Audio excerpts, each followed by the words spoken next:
ल म टङ्क सुवेदी आज 14-15 दिनमा म कोरोना जित्न सफल भएर आज मेरो नेगेटिभ आएको छ एकदमै राम्रो, खुसी र म काशीकोटका वडा नम्बर 24 का मेरा दाजुभाइ दिदीबहिनीहरूलाई यसरी नै सबैलाई खुसीको खबर सुन्न पाऊँ र मैले कुनै सहयोग कहीँ केही गर्न पर्ने भएदेखि हेम बाबुलाई म अनुरोध गर्छु, म त्यसको लागि तयार छु। कोही त्यस्ता हाम्रा विपन्न कोही गाह्रो केही समस्या हुने साथीभाइहरू भाइ बहिनीहरू अथवा बाआमा दाजुभाइ दिदीबहिनीहरूलाई केही सहयोग गर्नुपर्ने, उहाँको उपचारमा मैले केही सहयोग गर्नुपर्ने भए म व्यक्तिगत रूपले म एकदम तयार छु र म आजबाट स्वस्थ छु र यही सन्देश भनौँ अथवा खबर भनौँ सबैलाई र काशीकोटमा कोहीलाई पनि कुनै अप्रिय घटना नघटोस्, सकभर देशभरि नघटोस्, नभए हाम्रो 24 मा नघटोस्, त्यसको लागि म हर समय सहयोग गर्नको लागि तयार छु। हस्त धन्यवाद सम्पूर्ण। एकदमै मिठो एउटा चाहिँ शुभ समाचारको साथमा हामीले आजको यो कार्यक्रमको सुरुवात गरिसकेका छौँ किरण सर, र टङ्क सरलाई बधाई छ। र हामीले छिटोभन्दा छिटो यानि कि यो पिसिआर टेस्ट गर्न रिपोर्ट दिनुभएको 5-7 दिन पहिला, अब 5-7 दिनको पिरियडमा नै आजका 16 जना जति हुनुहुन्छ उहाँहरूको पनि हामी शुभ खबर सुन्ने यो अभिलाषामा छौँ। र मैले अगाडि नै जोडेको किरण सरलाई अबका हामीलाई कस्ता कदमहरू अगाडि बढाउनु पर्ने हुन्छ सर, विशेष गरी उहाँको परिवारसम्म पुग्नको लागिदेखि लिएर यो विषयमा नै आधारित रहेर हामी जोडिहालौँ न। जहाँसम्म लाग्छ आइसोलेसनमा चाहिँ उहाँहरू बसिसक्नु भएको छ होला। यो आरटिपिसिआर गरेको इमिडिएटली नै उहाँहरू त्यही दिनदेखिमा नै आइसोलेसनमा बस्नु भएको छ जस्तो लाग्छ। मैले सरसँगको जुन इन्फर्मेसन पाएँ, आइसोलेसनमा बस्दाखेरि चाहिँ विभिन्न नियमहरू पालना गर्नुपर्ने हुन्छ। हामी परिवारहरूको लागि चाहिँ आफू सङ्क्रमित भएर सङ्क्रमण अरूलाई नफैलियोस् भन्नको लागि चाहिँ अब कन्ट्याक्ट चाहिँ हुनै भएन। अब कस्तो तरिकाले बस्नु भएको छ, हामीसँग आइसोलेसन बस्नको लागि चाहिँ हामीले बाथरुमहरू प्रयोग गर्दाखेरि स्पेसहरू, लिभिङ स्पेसहरू युज गर्दाखेरि त्यो स्पेसमा टच हुने अन्य परिवारका सदस्यहरू हुनुहुन्छ कि हुनुहुँदैन, उहाँहरूलाई चाहिँ सङ्क्रमण छैन भने उहाँलाई अन्त कतै सार्न सकिन्छ कि एकजना केयरटेकर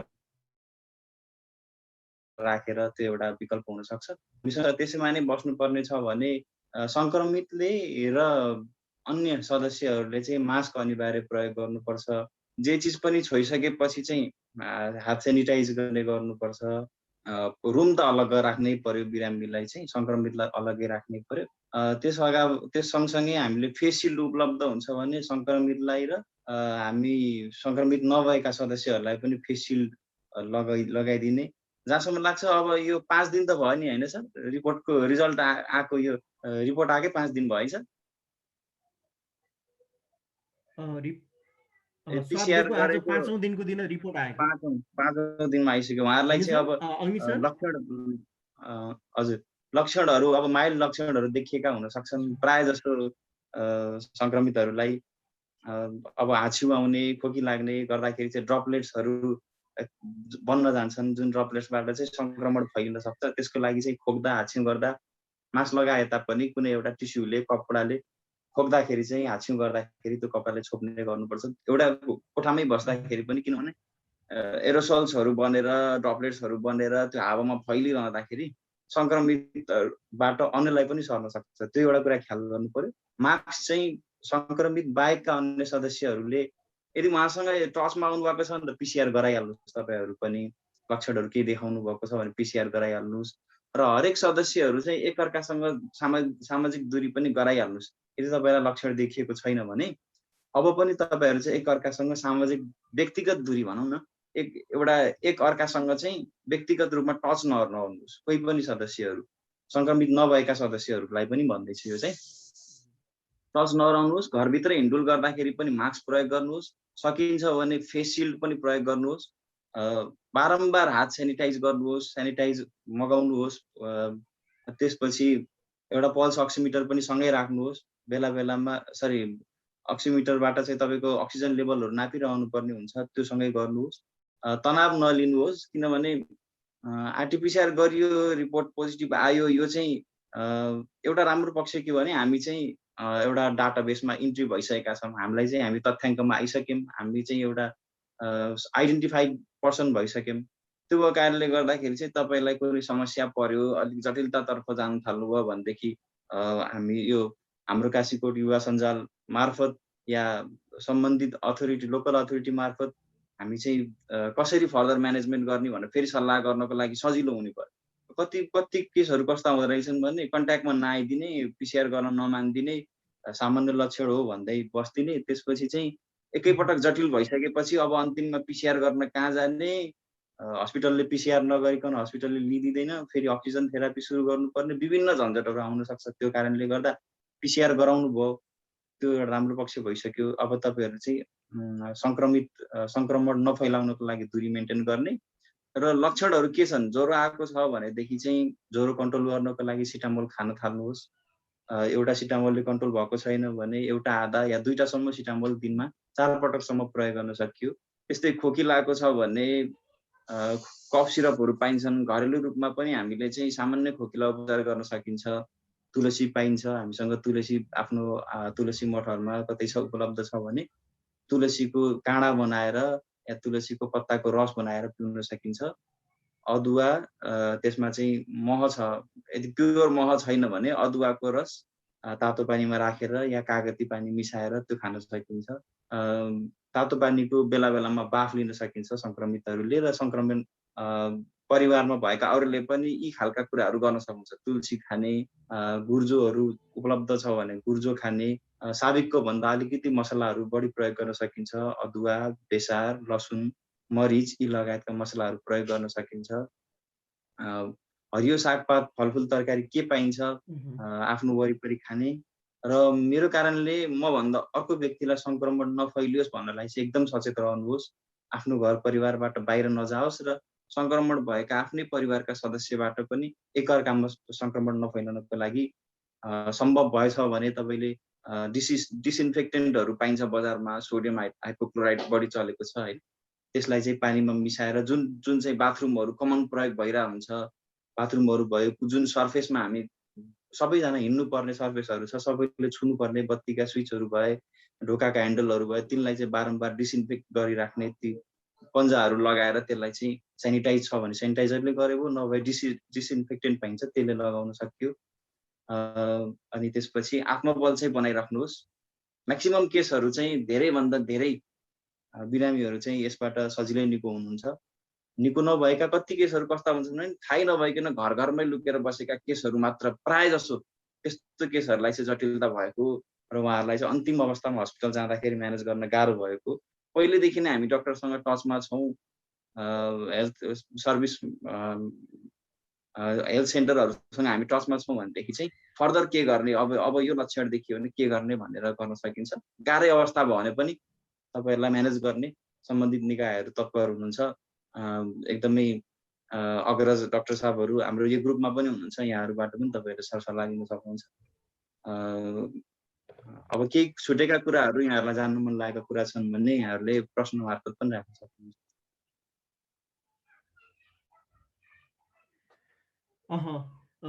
ठिक छ। आदरणीय अग्निधर सर हामीसँग हुनुहुन्छ। विशेष गरी उहाँहरूको त्यो आरटिपिसिआर रिपोर्ट चाहिँ पोजिटिभ आइसके पछाडि प्रत्येकको घरसम्म पुगेर उहाँहरूलाई अलिकति आत्मबल बढाउनेदेखि लिएर समाजमा पनि व्यक्तिहरूलाई चाहिँ सम्झाइ बुझाइदेखि लिएर सतर्कता पनि त्यो बनाउने अभियानमा चाहिँ सबै जोडिसक्नु भएको छ नै। र ती के कसो भइराखेका छन्, ती गतिविधिहरू कसरी पुगे, हामी 16 जनाकै घरमा पुग्न सफल भयो कि भएनौँ, के छ कसो छ, चाहिँ स्थानीयबाट चाहिँ के कसरी अगाडि बढियो आजको दिनमा र बढ्दै गरिएको छ अहिले पनि, यी कुराहरूमाथि छोटो प्रकाश र त्यसपछि फेरि हामी जोड्यौँला है त। अग्नि सर, हजुरलाई यति बेलाको यो समय। यहाँहरू सबैलाई नमस्कार। खास किरण डाक्टर साहब, काशीकोट युवा सञ्जालका सम्पूर्ण साथीहरू, हामी काशीकोटबाट पिसिआर टेस्ट दिनुभएको 58 जना काशीकोटवासीहरूमध्ये आज आएको रिपोर्टमा 16 जनामा पोजिटिभ देखियो। हामीले त्यसलाई सम्पूर्ण 16 जनालाई नै हामीले सम्भव भएको साथीहरूकोमा घरमा गएर र सम्भव नभएको साथीहरूलाई फोन सम्पर्क मार्फत उहाँको स्वास्थ्य अवस्थाको बारेमा जानकारी लिँदा पोखरामा रहेर उपचार आराम गरिरहनु भएको 2 जनाले खोकी र हल्का ज्वरो आएको बताउनु भयो भने अरू सबैको अवस्था सामान्य छ र भौगोलिक हिसाबमा पामेतिरबाट गैराबारी अनि ढोकाको मुख अनि दोपहरे सिमलचौर अनि पोखरामा बस्नुभएको गरेर हाम्रा 16 जना सङ्क्रमित हरू हुनुहुन्छ र उहाँहरू सबैजनासँग फोन सम्पर्क गरेर हामीले क्षेत्र बाँडेका थियौँ। क्षेत्र बाँड्दाखेरि पनि हामीलाई मनले सुख नदिएर अरू साथीको क्षेत्रहरूमा पनि हामीले फोन गरेर त्यहाँको उहाँहरूको स्वास्थ्यको बारेमा र अरू हामीलाई जानकारी हुनुभएका आजको दिनमा काशीकोटमा टोटल जम्मा गरेर 25 जना सङ्क्रमितहरू हुनुहुन्छ। आजको 16 जना र यसभन्दा अगाडिको 9 जना गरेर हामीले उहाँहरूलाई नियमित रूपमा फलो गरिरहेका छौँ र उहाँहरूको अवस्था प्राय सबैजनाको सामान्य अवस्था छ। 1-2 जना चाहिँ साथी हस्पिटलाइज हुनुभएको छ। उहाँहरूसँग नि सम्पर्क गर्दाखेरि उहाँहरूको अवस्था पनि सुधार भइरहेको र त्यस्तो जटिल अवस्था नरहेको कुरा चाहिँ मैले यहाँहरू बिच जानकारी गराउन चाहेँ।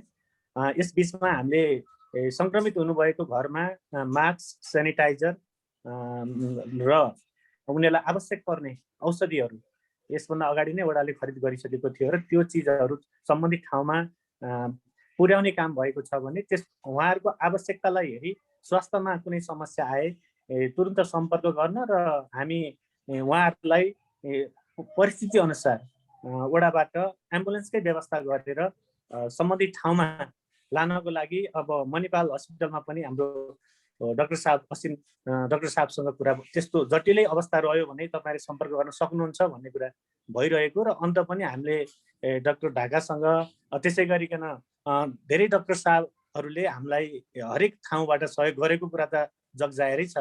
त्यो कारणले गर्दाखेरि हामी हातेमालो गर्न पनि उत्तिकै तत्पर छौँ, सामना गर्न पनि त्यत्तिकै तत्पर छौँ र यो साथ र सहयोगबाट चाहिँ हामी अति उत्साहित छौँ। हामी जुनसुकै कष्टमा पनि कोरोनासँग लड्नको लागि सबैले साथ दिनुहुने र हामीले त्यसलाई परास्त गरिने छ भन्ने आत्मबल हामीमा छ र त्यो पोजिटिभ देखिएको पेसेन्टहरूमा पनि यस्तो आत्मबल छ कि खोइ कसरी देखियो मलाई पोजिटिभ थाहै छैन। मैले नियमित कार्य गरेको छु, हल्का खोकी लागेको थियो, सन्चो भएको 3-4 दिन भइसक्यो, यो रिजल्ट आउँदा त म त निको भइसकेछु, तैपनि म 14 दिन बस्छु भन्ने प्रतिक्रिया आजको 16 जना मध्ये 14 जनाको टोटल प्रतिक्रिया त्यही रह्यो भने 2 जनाले हल्का अलिक ज्वरो आउने र खोकी लागेको छ भन्दा उहाँहरूको स्वरले पनि अलिकति असजिलो भएको महसुस भइसकेपछि सबैलाई स्वास्थ्य लाभको कामना सहित निरन्तर हामी फलोअपमा रहने र उहाँहरूलाई पनि समस्या पर्यो भने हामीले हाम्रा नम्बरहरू उहाँहरूलाई उपलब्ध गराएका छौँ। अहिलेसम्मको अवस्था हाम्रो वडा नम्बर 24 मा पोजिटिभ भएका केसहरू 25 छन्। आजको 16 वटा छ र यसभन्दा अगाडिको 9 वटा छ। हामीले यसलाई रेकर्डको रूपमा पनि राख्न सुरु गरिसकेका छौँ। कतिजना सङ्क्रमित हुनुहुन्छ, कति दिनको दिन सङ्क्रमित हुनुहुन्छ, कुन कुन अवस्थामा चाहिँ उहाँलाई निको हुन्छ, यसलाई चाहिँ त्यसरी जाने र हामी निरन्तर संवादमा हामी फिजिकल भेट नभए पनि वडा अध्यक्षज्यूसँग, अरू सदस्य साथीहरूसँग, युवा सञ्जालका साथीहरूसँग र सम्बन्धित क्षेत्रका स्वास्थ्य कर्मीहरूसँग, महिला स्वयंसेविकाहरूसँग आजको दिनभर हामी सम्पर्कमा छौँ। उहाँहरूले पनि धेरै जिज्ञासाहरू राख्नुभएको छ। PCR दिनेहरूले पनि धेरै रिपोर्टहरू माग्नु भएको थियो र त्यो रिपोर्ट मसँग आइसके पछाडि हामी सबैले त्यही प्रकारको गरेका छौँ र आजको यो कार्यक्रमको लागि डाक्टर साहबलाई धन्यवाद र अब मैले मेरा कुरा यहीँ अन्त गर्न चाहेँ। आवश्यक परेदेखि पछि इफोर्ट चाहिँ धेरै नै सराहनीय छ सर। यसरी छरिएर रहनुभएका सङ्क्रमितहरूलाई सम्पर्क गरेर उहाँहरूलाई समन्वय गरेर उहाँहरूका लक्षणहरू अनुसार चाहिँ उहाँहरूलाई हौसला दिने, चाहिने औषधि उपचारका विधिहरू सिकाइदिने, कहाँ जाने, एम्बुलेन्स लगायतका सबै जुन तत्परता, जुन तयारी अवस्था रहनु भएको छ, यो निकै नै राम्रो स्टेप हो सर। यसको लागि म काशीकोट युवा सञ्जाल टिम लगायत सम्पूर्ण त्यसमा खटिनु भएको, यस पुनित काममा खटिनु भएका सबैलाई धेरै धेरै धन्यवाद दिन चाहन्छु सर।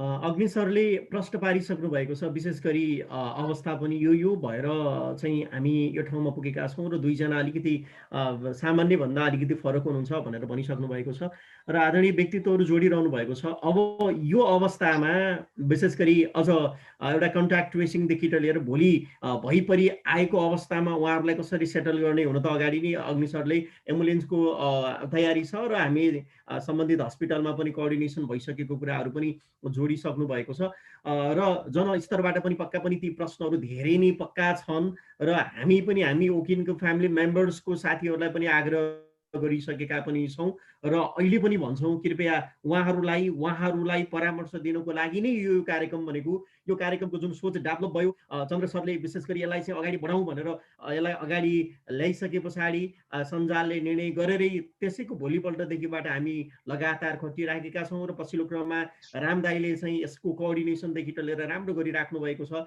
हामी सञ्जालका अरू साथीहरू पनि सक्रिय रूपमा चाहिँ रहिरहेका छौँ र आफ्नो ठाउँबाट जे सकिन्छ त्यही गर्नको लागि चाहिँ हामी सधैँ तत्पर रहिरहेका छौँ र अब भने हामी तपाईँहरूलाई नै समय दिन्छौँ र तपाईँहरूका धेरै जिज्ञासाहरू छन् पक्का पनि र आजबाट जुन जिज्ञासा बढी चाहिँ उब्जाउ भएको हो कि भन्ने महसुस चाहिँ हामीले पनि गरिराखेका छौँ। कृपया तपाईँको लागि अब हामी चाहिँ समय दिन्छौँ। डाक्टर साहब सामु चाहिँ आफ्ना जिज्ञासाहरू राख्नुहुनेछ। प्रेग्नेन्सी केसमा चाहिँ यो कोभिडले चाहिँ कस्तो असर गर्छ? एउटा केही सिम्टम देखाएको छैन, केही सिम्टम छैन तर रिपोर्ट पोजिटिभ आएछ होइन, यसमा के असर होला त? प्रेग्नेन्सीको बेलामा चाहिँ अलि बढी केयरफुल चाहिँ हुनुपर्छ। कुन चाहिँ टाइम भन्नाले कति महिनाको भनेको? यो लगभग एक हप्ताभित्रमा चाहिँ डेलिभरी हुने केस छ तर रिपोर्ट पोजिटिभ देखायो आज। रिपोर्ट पोजिटिभ देखायो भनेपछि 5 दिन उहाँ चाहिँ 5 दिन भइसक्यो उहाँको टेस्ट गराएको पनि हैन, तर सिम्टम केही पनि छैन। फेरि आजसम्म एउटा केही ज्वरो आउने, खोकी लाग्ने हुन्छ नि। ठिकै छ, उहाँलाई चाहिँ अब रेगुलर मोनिटरिङ गरि नै राखौँ, हेरि नै राखौँ उहाँको फिभरहरू आउँछ कि आउँदैन, अक्सिजन स्याचुरेसन कस्तो हुन्छ, यी चिजहरू ख्याल गरेर राखौँ। आत्मबलहरू बढाउने काम गरौँ, पोसिलो खानेकुराहरू दिने, बेला बेलामा पानी खाने, तातो पानीहरू पिइराख्ने, बाफ लिइराख्ने, यी खालका कुराहरू गर्दै गरौँ। सिम्टम्स नदेखिकन नै उहाँ चाहिँ निको भइदिए अझै राम्रो हुन्थ्यो। मोनिटर गर्दै गरौँ, त्यसपछि कस्तो हुन्छ। फेरि यो बेलामा कस्तो हुन्छ भने सर, अब त्यो अक्सिजन चाहिँ जुन गर्भमा रहेको जुन बच्चा हुन्छ उसलाई पनि अक्सिजनको निड भइरहेको हुँदाखेरि त्यो जम्मा शरीरलाई चाहिने अक्सिजनको निड चाहिँ बढ्या हुन्छ क्या। त्यो भएको कारणले गर्दाखेरि चाहिँ नर्मल हामी मान्छेहरूमा र गर्भिणीहरूमा चाहिँ अलिकति बढी ख्याल गर्नुपर्छ।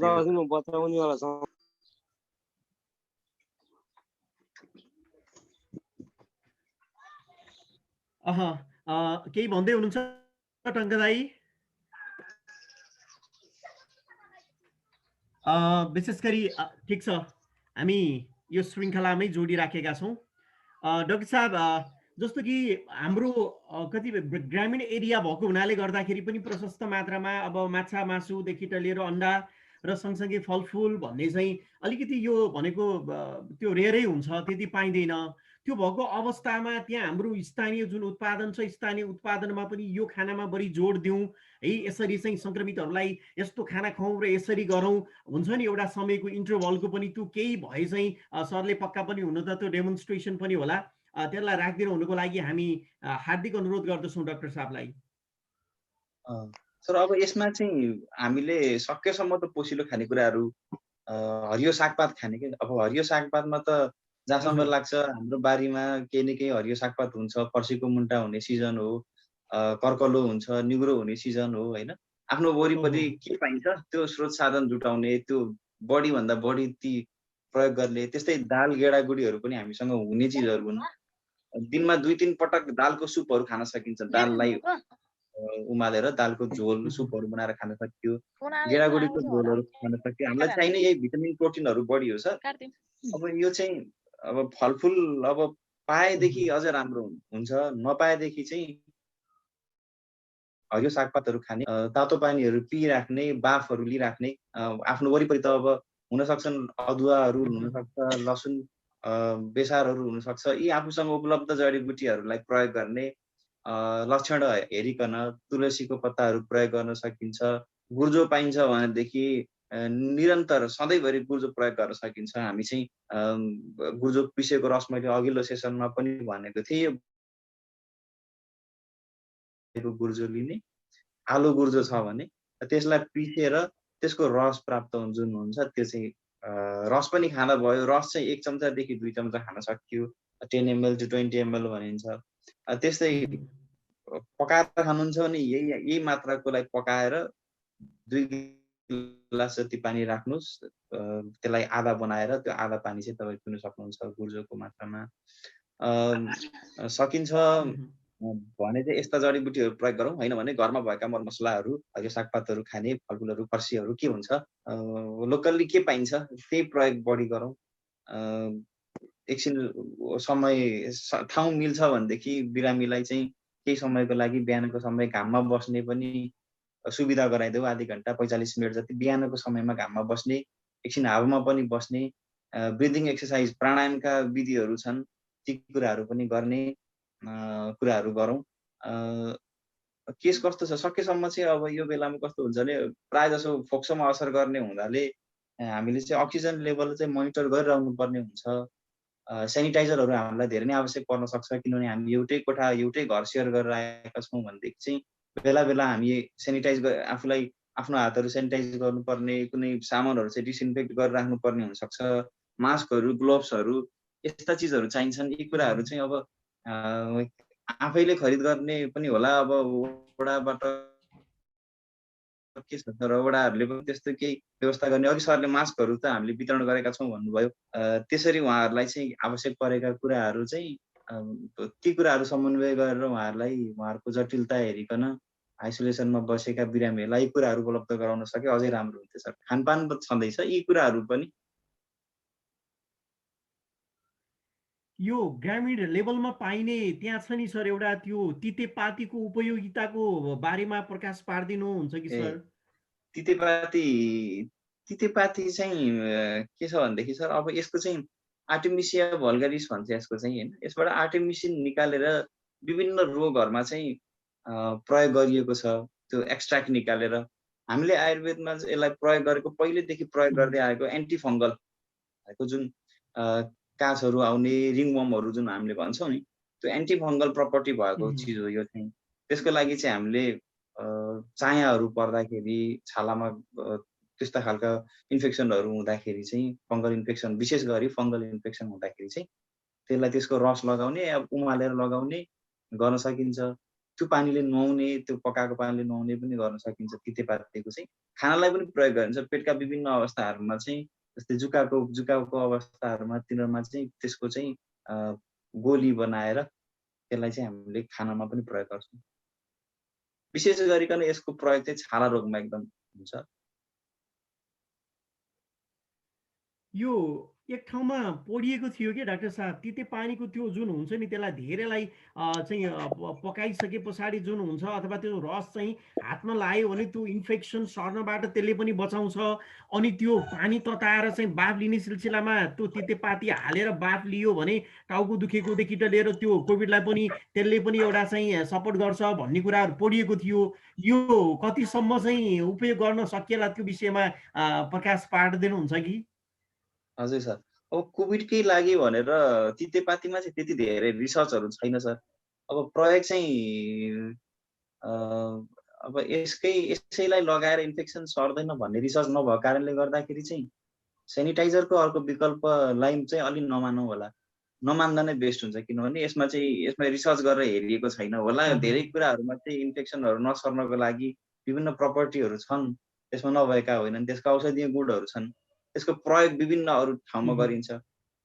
बनाउन त अब भारतमा प्र्याक्टिसमा आएको थियो, तुलसीको पत्ता, निमको पत्ता, तितेपाती लगायत विभिन्न एलोभेरा यिनीहरू मिसाएर एउटा चाहिँ नेचुरल सेनिटाइजरको प्रयोग गरिएको थियो, होइन।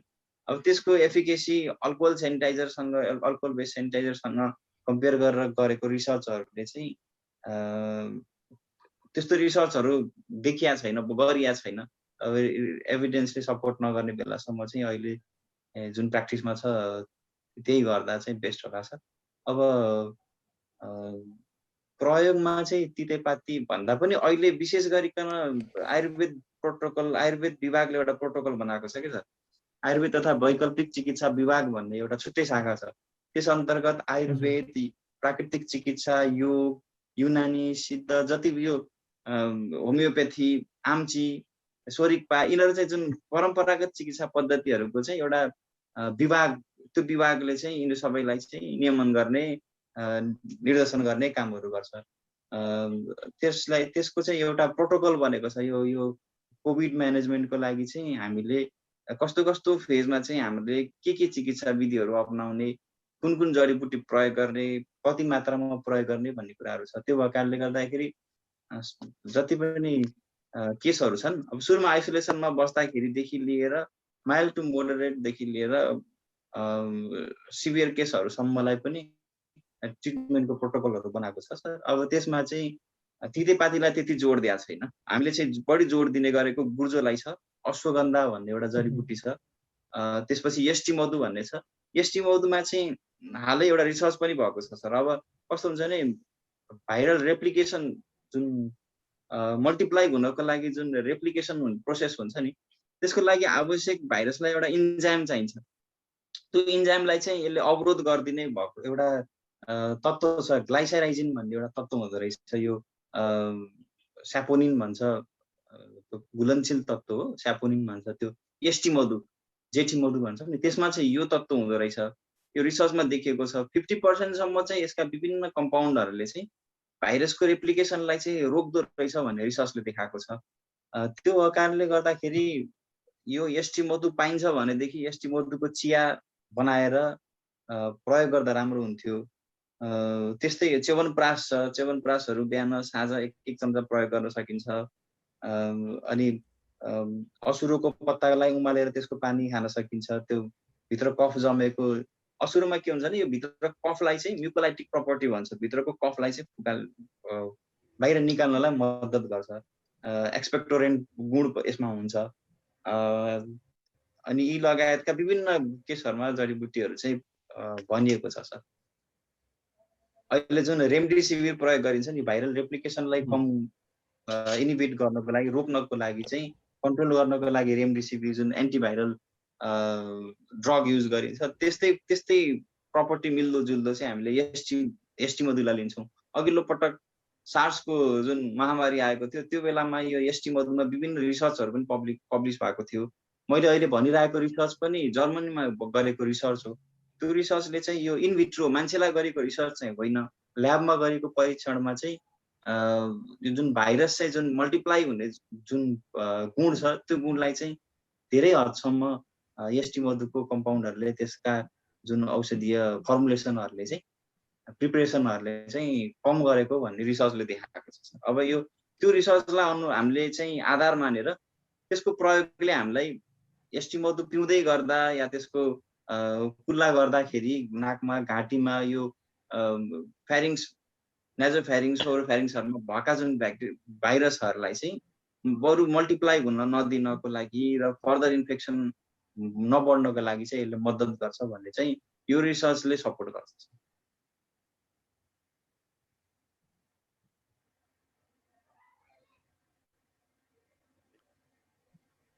डाक्टर साहब बोल्दै हुनुहुन्छ। त्यो विशेष गरी त्यो बाफ लिने सिलसिलामा चाहिँ गाममा चाहिँ अलिकति बढी पाइने, यो बेला फेरि पाती चाहिँ जतासुकै पनि भर्खरै उम्रिराखेको पनि हुन्छ। त्यो पातीलाई राखेर बाफ लिँदा चाहिँ त्यसको चाहिँ फाइदा चाहिँ होला है सर? बाफ लिने सिलसिलामा पाती राखेर बाफ लिने के हुन्छ? होइन, ठिक छ सर। बाफ लिनलाई चाहिँ तितेपातीको बाफ छालाको रोगहरूमा, जोर्नी दुख्नेहरूमा चाहिँ हामीले प्रयोग गर्दै आएको। यसको विशेष गरिकन यही अवस्थाको लागि तपाईँले जडीबुटी चुज गर्नुहुन्छ, बाफ लिनकै लागि जडीबुटी चुज गर्नुहुन्छ भने तितेपाती भन्दा पनि अझै बढी प्रभावकारी चाहिँ ज्वानो हुन्छ। ज्वानो, बेसार, तुलसी, त्यसपछि पुदिना, यिनीहरूमा चाहिँ भोलाटाइल ओइल हुन्छ क्या, जुन उडनशील तेल हुन्छ नि, तिनमा चाहिँ औषधीय गुण भएका चिजकै त्यो उडनशील हुन्छ। त्यसलाई चाहिँ हामीले पानीमा राखेर बाफ लियौँ भने सादा पानी भन्दा त्यसले चाहिँ अझै राम्रो गर्छ। सादा पानीले राम्रो गर्ने नै भयो, केही पनि उपलब्ध छैन, ती सबै चिज जुटाउन अप्ठ्यारो छ भनेदेखि सादा पानी मात्रै गर्नु, त्यही पनि राम्रो छ। दिनमा 4-5 पटकसम्म, 5-6 पटक आफ्नो सिम्टम्स हेरिकन गर्दा राम्रो। उपलब्ध छ, आफूसँग लोकल बेसार छ, लोकल आफूसँग घरमा ज्वानो छ भने त्यो राखेर गर्दा झनै राम्रो। गार्गलहरू गर्दाखेरि जुन कुल्ला गर्छौ नि, नुन पानी सँगसँगै अलिकति बेसार। डाक्टर साहब सामु चाहिँ हामी कसो गर्ने? हजुर सर। त्यस्तै लोकली अभाइलेबल मटेरियल्सहरूलाई कसरी प्रयोग गर्ने भन्ने विषयमा नै। हजुर सर। बेलौती भन्छौँ अम्बा, त्यसको 2-3वटा पत्ताहरू उमालेर त्यो पानी सँगसँगै मिसाएर कुल्ला गर्दाखेरि चाहिँ त्यसले चाहिँ राम्रो गर्छ सर। हाम्रो आयुर्वेदको प्रोटोकलमा पनि यो बेलौतीको पातलाई चाहिँ कुल्ला गर्नको लागि चाहिँ एउटा राम्रो इन्ग्रेडियन्टको रूपमा राखेको छ।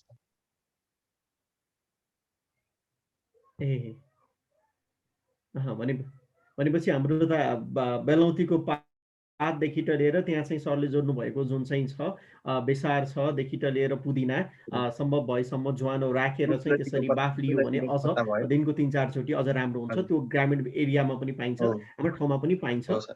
हजुर सर। तुलसीको पत्ताहरू हामी यो बसाइमा नै छौँ, हामीसँग थोरै समय छ। यो पहिलो सत्रको थोरै समय रहेको छ। हामी दोस्रो सत्रमा एकछिनपछि लगत्तै जानेछौँ। तपाईँको केही छ भने एउटा जिज्ञासा चाहिँ डाक्टर साहब सामु राख्न सक्नुहुनेछ कृपया। अनि त्यसपछि हामी दोस्रो सत्रमा चाहिँ उपस्थित हुनेछौँ। र यदि तपाईँका जिज्ञासाहरू केही छैनन् भने फेरि डाक्टर साहबले चाहिँ यो कार्यक्रमको चाहिँ समापन पनि गर्नुहुनेछ। हामी पहिलो सत्रबाट चाहिँ हामी समापनमा जानेछौँ। तपाईँका जिज्ञासाहरू भएको खण्डमा चाहिँ हामी फेरि जोडिनेछौँ दोस्रो सत्रमा। कृपया हामी तपाईँलाई यो मञ्च दिइराखेका छौँ।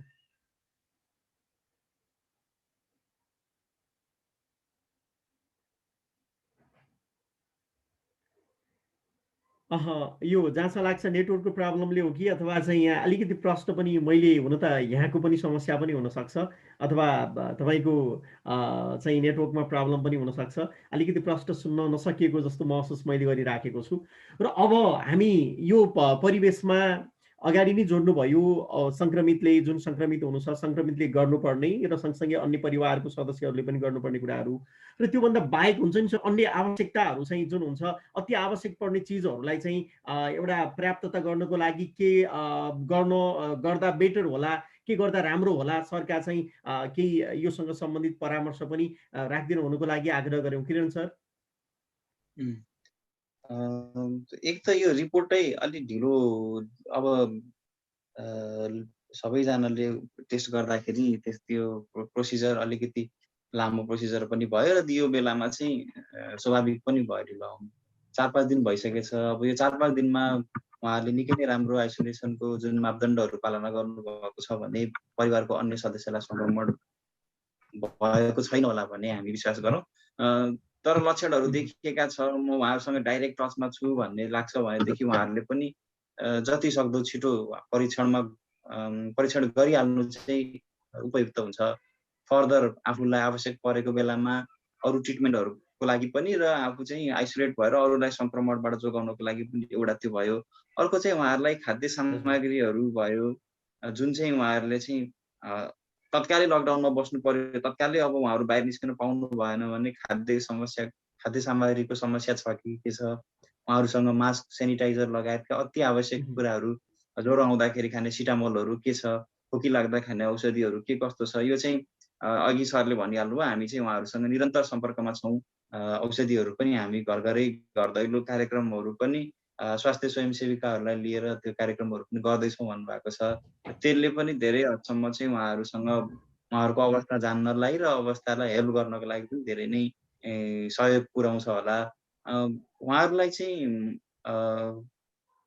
प्रायः जसो अहिले सुन्दाखेरि चाहिँ म्याक्सिमम 14जनालाई भन्नुभयो नि सर, माइल्ड सिम्पटम्स मात्र देखिएको, 2जना चाहिँ हस्पिटलाइज हुनुहुन्छ भन्नुभयो है। अब माइल्ड सिम्पटम्सबाट अब हामी चाहिँ दोस्रो हप्ता, अब तपाईँलाई लक्षण देखेको कति दिन भयो, त्यसपछि दोस्रो हप्तासम्म जाँदाखेरि चाहिँ प्रायः जसो 5 देखि 7 दिनदेखि लिएर अर्को हप्तासम्म जाँदाखेरि हामी म्याक्सिमम मान्छेहरू रिकभरी फेजतिर गइरहेको हुन्छौँ। भनेको बिस्तारै ज्वरो कम हुने, खोकीहरू कम हुने, गन्ध हराएको छ भने गन्ध फेरि थाहा पाउन थाल्ने, टेस्ट थाहा पाउन सक्ने, शरीरमा थोरै फुर्ती आउने गर्दै हामी दोस्रो हप्तादेखि चाहिँ प्राय म्याक्सिमम 81% माइल्ड सिम्पटम्स भन्छ, लगभग 80 देखि 90% चाहिँ हामी त्यसरी निको हुन थाल्छौँ। अलिकतिलाई चाहिँ दोस्रो हप्तामा अलिक गाह्रो हुनसक्छ। उहाँहरूले चाहिँ त्यस कारण त्यही खाद्य सामग्रीहरूको उहाँहरूको के कस्तो छ, उहाँहरूलाई चाहिँ त्यो सामान किन्नको लागि बाहिर जान नपरोस् के। सङ्क्रमित हुनुहुन्छ, सङ्क्रमितको परिवारको सदस्य आफै पनि एउटा जोखिम भएको व्यक्तिहरू हुनुहुन्छ। कति केसमा त सङ्क्रमित नै बाहिर डुलेको पनि पाइएको छ। एउटा औषधि, यो औषधि खानुस् भन्यो, परिवारका सदस्यहरू नहुने, उहाँहरू आफै नै पसल जाने, सामान किन्ने आउने, त्यो कुराहरू देखिएको छ। ती कुराहरूलाई चाहिँ हामीले चेक गर्नुपर्छ। उहाँहरूलाई आवश्यक परेको सामग्रीहरू के कस्तो छ, कसलाई भन्ने हो उहाँले, ती कुराहरूको चाहिँ एउटा हाम्रो यो ग्रुपमा जुन धेरै राम्रो कामहरू भइरहेको छ, यो उहाँहरूलाई चाहिँ टचमा लिएर आउने, सम्पर्क र समन्वयमा लिएर आउने जुन काम भएको छ, त्यसले गर्दा चाहिँ यी कुराहरू धेरै सहज होला सर। भनेपछि आर्थिक अवस्थाले अलिकति जुन हुनुहुन्छ त्यो अवस्थामा रहनु भएको, आर्थिक अवस्था कमजोर भएको परिवारहरूको लागि सकेसम्म अक्सिमिटर पनि हामीले कुनै एउटा चाहिँ हुन्छ नि त्यो म्यानेज गरेर उहाँहरूको प्रत्येकको घर घरमा पठाइयो भने अझ त्यो पनि एउटा चाहिँ राम्रो काम होला होइन डाक्टर साहब अहिलेको यो बेलामा? हजुर सर, अब कति सम्भव हुन्छ होइन, अब हरेक इन्डिभिजुअल हरेकजनालाई अक्सिमिटर दिन कति सम्भव हुन्छ। अब आर्थिक अवस्था कमजोर भएकोलाई त्यसरी एउटाले दिनु चाहिँ राम्रै कुरा, तर जहाँसम्म लाग्छ एउटा अक्सिमिटर चाहिँ हरेक घरले अफोर्ड गर्नै सक्ने हो। त्यो एउटा अक्सिमिटर चाहिँ पछि समस्या नहोस्, पहिल्यैबाट मोनिटरमा बसिराखौ भन्नको लागि चाहिँ चाहिने कुरा हो। यो चाहिँ उहाँहरूले आफूले पेमेन्ट गर्ने तरिकाले भए पनि हामीले चाहिँ उपलब्ध गराइदिन सके राम्रो हुन्थ्यो, किनभने अब सबैजनालाई सहज छैन नि त सर। अब हामी यहाँ बिरामी पोखरामा काठमाडौँमा जुन सहरी क्षेत्रमा बिरामी भएका छौँ भने कुनै एकजना केयरटेकर गएर आवश्यक सामग्रीहरू ल्याउने, जुनसुकै औषधिहरू पनि किनेर खाने अप्सन्सहरू छ। त्यो अप्सन्सहरू दूरदराजमा बस्नुभएको सबैलाई नहुन सक्छ। को चाहिँ हामी सम्पर्क समन्वय गरेर पोखराबाट सामान झिकाउने, बजारबाट सामान झिकाउन गर्न सक्ने सम्भव भएसम्म ती गरौँ। अर्को कुरा मैले के थप्न चाहेँ भने सर, अहिले भर्खरै नागरिक आरोग्य सेवा केन्द्र भनेर नौडाँडामा चाहिँ एउटा आयुर्वेदको शाखा विस्तार भएको छ। यो हाम्रो काशीकोटवासीलाई पनि थोरै टाढाको डिस्टेन्समा भए पनि जोस् घर आँगनकै ठाउँ हो त्यो पनि। नौडाँडामा चाहिँ ठ्याक्क त्यो भ्यू टावरको तलपट्टि रहेछ, मैले पनि भर्खर देखेँ। त्यो कहाँनिर थियो भन्ने थाहा थिएन।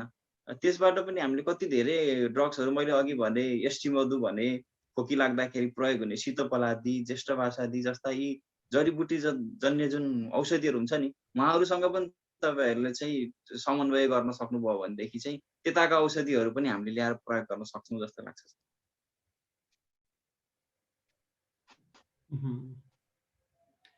यो जस्तो कि अगाडि खानामा चाहिँ सरले जोडिसक्नु भएको थियो, त्यहाँका हरिया सागपातहरू जति छन् घरमा पाइनेदेखि लिएर अहिले फर्सीको मुन्टा पाइन्छ, त्यस पछाडि सँगसँगै अब अन्य अनि गेडागुडीदेखि लिएर त्यहाँ अहिले हामीले गाउँघरमा जहाँ लाग्छ त्यसलाई के भन्छौँ, त्यो भित्तामा चाहिँ पाइने कुतुर्के भन्थ्यौँ हामीले। कुतुर्केको त्यसको अर्को नाम पनि छ जहाँ लाग्छ, त्यो पनि लाभदायक हुनसक्छ। खानामा हुन्छ नि सर, खानामा विशेष गरी कस्तो प्रकारको खानाहरूलाई बढी चाहिँ प्राथमिकतामा राख्ने त यो बेलामा? खाना चाहिँ कस्तो हुन्छ भने सर, अब हामीले आयुर्वेदको कुरा गर्ने भनेदेखि चाहिँ लङ्गनम श्रेष्ठ औषधम भन्छ कि। लङ्गनम भनेको के भने यो रुगा, खोकी, ज्वरो यस्ता समस्याहरूलाई चाहिँ केही समय चाहिँ शरीरलाई चाहिँ उपवास जस्तो गराइदिने, फास्टिङ जस्तो गराइदिने। त्यो गर्दा नै शरीरले आफैले नै त्योसँग लड्नको लागि एउटा इम्युनिटी पावर डेभलप गर्छ भन्ने आयुर्वेदको एउटा कन्सेप्ट छ कि, त्यसलाई लङ्गन भन्छ। लङ्गनका विभिन्न उपायहरू छन्, त्यो मध्ये एउटा चाहिँ राम्रो उपाय चाहिँ एउटा उपवास। उपवास चाहिँ हामीले डाइरेक्ट त्यो कहिले उपवास प्र्याक्टिस नगरेको बिरामीहरूलाई ल तपाईँ नखानुहोस् भन्न अलि अप्ठ्यारो हुन्छ। उहाँहरूलाई कस्तो खालको उपवास गर्न सकिन्छ भने एउटा भनेको सुपाच्य आहार के। यो बेलामा चाहिँ तपाईँलाई धेरै खानुपर्छ, पोसिलो खाना खानुपर्छ भनेर खुवाको खुवाइ लगातार त्यो नगर्ने कि। सुपाच्य आहार जस्तै गेडागुडीको झोल हुन्छ, जाउलो हुन्छ, खिचडी हुन्छ, फलफुलका रसहरू हुन्छन्, जुन सजिलै पच्छ भनौँ न। सामान्य भाषामा भन्दाखेरि जुन गरौँ आहार नभइकन सजिलै पच्ने र थोरै थोरै अमाउन्टको आहारहरू चाहिँ दिइरहने। झोलहरू, ज्वानोको झोलहरू बनाएर दिन सकिन्छ। च्याउहरू पाइन्छ भने बजारको होइन कि, च्याउ नै पाइन्छ भने त्यो च्याउलाई उमालेर च्याउको सुपहरू, गेडागुडी चनाहरू उमारेर त्यसको चाहिँ झोल पनि खान सकियो, त्यसैलाई पनि खान सकियो, उमारेको चिजहरू पनि खान सकियो। यस्ता चिजहरू के खान सकिन्छ। पाचन प्रणालीलाई चाहिँ हामीले धेरै जोड दिनु हुँदैन यो पालि चाहिँ, किनभने हाम्रो दुईटा हिलिङ विन्डो र डाइजेस्टिभ विन्डो, दुईटा फेज हुन्छ हाम्रो बडीको। जुन समयमा चाहिँ हामी डाइजेसन जति बेला पनि हाम्रो शरीर चाहिँ डाइजेसन फेजमै गइराख्यो भने चाहिँ त्यो इम्युनिटी फेजमा चाहिँ इम्युनिटी विन्डोमा चाहिँ त्यसले समय कम पाउँछ शरीरलाई चाहिँ पुनर्ताजगी गर्ने, मरेका कोषहरूलाई हटाउने, कोषहरू नयाँ नयाँ मल्टिप्लाई हुने, भएका सङ्क्रमणहरूलाई चाहिँ जित्नको लागि जुन कामहरू एनर्जीहरू जुन खपत गराउनु पर्ने हुन्छ त्यो एनर्जी चाहिँ बढी पाचन प्रक्रियामा दिनभरि नै खपत हुने कारणले गर्दाखेरि एउटा सर्टेन टाइम हुनुपर्छ र आहार पनि हलुका हुनुपर्छ। यो बेलामा चाहिँ धेरै प्रोटिन चाहिन्छ भनेर एकदमै धेरै माछा मासु अन्डा पेल्ने गर्नु हुँदैन। माछा मासुको उपलब्धता छ भने त्यसको झोलहरू बनाएर एकदमै सुपाच्य बनाएर सिटी लगाएर हुन्छ, कसरी हुन्छ साबिकभन्दा अलिकति कम अमाउन्ट त्यसरी चाहिँ प्रयोग गर्नुपर्छ। एकदम त बढ्न राम्रो हुन्छ होला नि भाइ। हजुर सर मैले बुझिनँ सर। बडमलेको साग क्या बडमलेको साग हुन्छ नि हाम्रो गाउँघरमा। हो सर, होइन सागपातहरू त हाम्रो घर आँगनमा जे सागपात पाइन्छ खाद्य वस्तुहरू चाहिँ एकदमै अर्ग्यानिक। बडमले साग एउटा राम्रो चिज हो क्या बडमले साग। म मेरो अनुभव सेयर गर्न सक्छु। हुन्छ ओके सर, हुन्छ हजुर सेयर गर्नुहोस्। अहिले म पनि संक्रमित हुँ, म पुरै ठिक भएको अनुभव भएको छ। हल्का छाती हल्का दुखेको छ, कफ सहितको खोकी हल्का छ। बिहान योग गर्छु, नियमित नुन पानीले कुल्ला गरेको छु, नियमित तातो पानी पिउने गरेको छु। बिहान 9 बजेतिर हल्का खानेकुरा खान सुरु गर्छु भने अनि दिउँसो चाहिँ म कोदोको खोले अलि पातलो बनाएर खाने गरेको छु। बेला बेला म कागती पानी खाइरहेको छु, कागती पानी खाइरहेको छु। बेला बेलामा अलिअलि यो फलफुलहरू पनि खाएको छु। अनि म बेलुका 6 बजेपछि लगभग मैले खाना छोडिदिन्छु। मैले पानी तातो पानी अनि कागती पानी मात्रै खाने गरेको छु। र मैले कुल्ला चाहिँ नियमित मैले ब्रस गरेको छैन। मैले नुन राखेर नुनले मात्रै ब्रस गरेको छु र नियमित नुन पानीले कुल्ला गरेको छु। सामान्यतया हामीले गर्नुपर्ने, हामीले पालना गर्नुपर्ने नियम र हामीले यो बेलामा विशेष गरी पालना गर्नुपर्ने जीवनशैली डेली दिनचर्या भन्छौँ नि, दिनचर्या चाहिँ हाम्रो यस्तै हुनुपर्छ। बिहानको समयमा बिहान उठेर सफा हावामा जाने, अनि बिहान चाहिँ म घाम ताप्ने गरेको छु आधा घन्टा। अनि मेरोमा यहाँ फलफुलहरू मेरा साथीहरूले ल्याइदिनुहुन्छ, कतैबाट आउँछ। अनि त्यो बेलामा अब त्यसलाई मैले कसरी सेनिटाइज गर्ने भन्ने विधि त मलाई जानकारी छैन। तर मैले त्यसलाई चाहिँ मेरो आफ्नै विधिले गरेको छु। तातो पानीमा प्रशस्त नुन हाल्ने, अनि त्यही पानीमा चाहिँ त्यसलाई आधा घन्टा 45 मिनट राख्ने, अनि त्यसपछि चाहिँ त्यो पानी फालिदिएर अनि त्यो फलफुललाई राख्ने, कागतीलाई राख्ने, सागलाई राख्ने गरेको छु मैले। होइन ठिक छ अङ्कल, त्यही नै हो। के हो मलाई थाहा भएन। होइन त्यसरी अब बाबुलाई पक्कै पनि अझ थप जानकारी त्यो पक्कै छ, अरूलाई पनि त्यो राम्रो होला, यो कसो गर्दा राम्रो हुन्छ भन्ने कुरा। र म नियमित रूपमा अन्य संक्रमितहरूको सम्पर्कमा छु। म दिनमा कम्तीमा पनि अहिले पछिल्लो समय 40-45 जना संक्रमितहरूसँग दिनमा रेगुलर सम्पर्कमा छु। र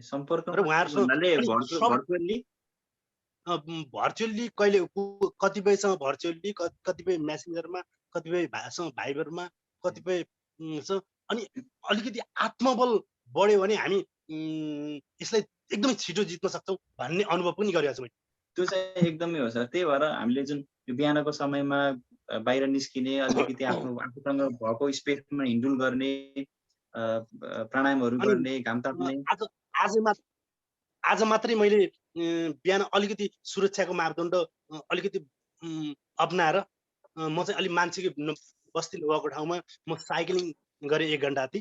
तर मलाई थोरै पसिना निकाल्छु भन्ने हिसाबले पनि गएको थिएँ, साइक्लिङ गरेँ। अनि साइक्लिङ गरेर आइसकेपछि मलाई एकदमै झन् फुर्ती बढ्यो। होइन ठिकै छ अङ्कल। अब बिस्तारै फिजिकल एक्टिभिटीहरू चाहिँ बढाउनु राम्रो नै हो। एकैचोटि अनि धेरै अहिले अब फेरि गर्न पनि ठिक हुँदैन, बिस्तारै बिस्तारै चाहिँ फिजिकल एक्टिभिटी बढाउनु। रेस गर्न त धेरै दिन लाग्यो, मलाई पनि त्यस्तै गर्दा तल जानु मनै लागेन, बाटासँग गइयो अहिले चाहिँ के छ भने बाटासँग पारी कोरोना निको भइसकेपछि पनि अन्य समस्याहरू आउन नदियोस्, त घुमेर आउँछ एक राउन्ड रोग प्रतिरोधी क्षमता चाहिँ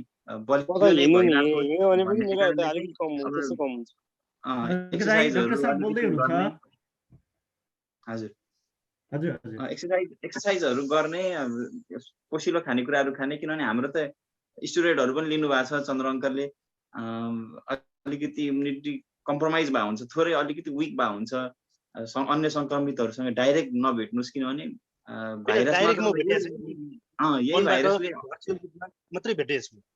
ठिकै छ, यही भाइरसले अट्याक तत्कालै नगरे पनि अब बाहिर त फङ्गीहरू, ढुसीहरू, अरू विभिन्न ब्याक्टेरियाहरू त हावामा जति पनि छ, हाम्रै शरीरमा पनि विभिन्न ब्याक्टेरिया छ, तिनैले चाहिँ हाम्रो शरीरको रोग प्रतिरोधी क्षमता कम भएको मौका पाएर अन्य सेकेन्डरी इन्फेक्सनहरू पनि हुनसक्छ। पोस्ट कोभिड निको भइसकेपछि गर्ने फेरि छुट्टै यसका चर्याहरू छन् कि, यसका नियमहरू, एउटा अनुशासनका विधिहरू छन्, खानपानहरू स्वस्थ राख्ने, अलिकति हिँडडुल गर्ने, सकारात्मक सोच राख्ने। कति बिरामीहरूलाई कस्तो हुन्छ भने 10-15 दिनसम्म भइसक्दा पनि निको हुँदैन, ज्वरो घट्दैन, खोकीले निको हुँदैन, विभिन्न समाचारका कुराहरू सुनिया हुन्छ, सामाजिक सञ्जालमा तनावका कुराहरू हुन्छन्, मेरो परिवारलाई के हुने, विभिन्न तनावले गर्दाखेरि चाहिँ एकदमै लङ टर्म स्ट्रेसले गर्दा मान्छे पछि डिप्रेसनमा जाने, यी कारणहरू, यी कुराहरू हुन सक्छन्। त्यसले मनलाई प्रफुल्ल बनाउने, एउटा जिते भनेर एउटा चाहिँ खुसी मनमा लिएर चाहिँ यो प्राप्तिलाई चाहिँ एउटा अर्को मोटिभेसनको रूपमा लिएर चाहिँ अरूलाई पनि मोटिभेट गर्ने, जुन अङ्कलले भन्नुभयो 15-20 जनालाई मैले मोटिभेट गरिरहेको छु। सबभन्दा डक्टरहरूले भन्दा पनि अझै यो बिरामी मृत्यु भएका खबरहरू भन्दा पनि निको भएका खबरहरू र म यसरी निको भएको भएँ भन्ने खबरहरू चाहिँ बिरामीको लागि एकदमै चाहिँ पोजिटिभ हुन्छ क्या। यसले चाहिँ स्ट्रेस एकदम कम गराइदिन्छ र चाहिँ होइन म पनि निको हुन्छु भन्ने एउटा भित्रबाट आत्मबल आउँछ। स्ट्रेस कम हुने बित्तिकै धेरै हदसम्म इम्युनिटी चाहिँ स्ट्रेसले पनि खाइदिन्छ, हाम्रो स्ट्रेसले धेरै इम्युनिटी घटाइदिन्छ। त्यो भएको कारणले गर्दाखेरि यो तपाईँले गर्नुभएको धेरै राम्रो हुन्छ।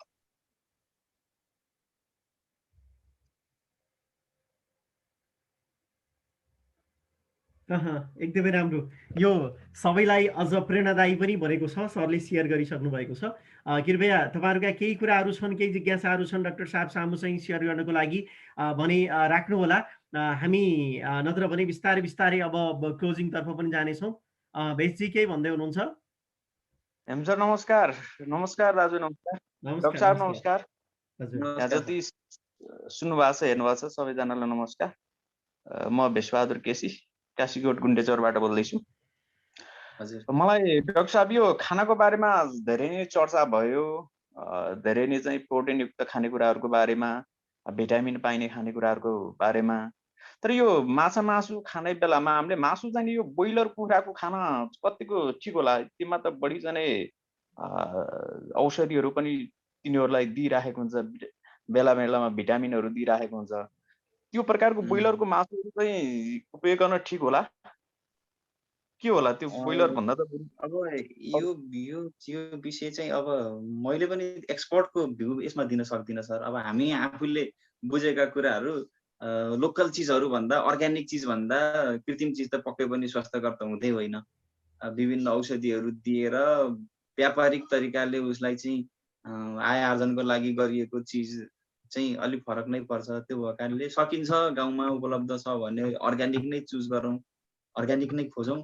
उपलब्ध भएन भने प्रोटिनको स्रोत हो, मासु खानेहरूलाई प्रोटिनको राम्रो स्रोत हो, त्यसलाई चाहिँ राम्रोसँग पकाएर राम्रोसँग सफा गरेर प्रयोग गर्नु पर्यो।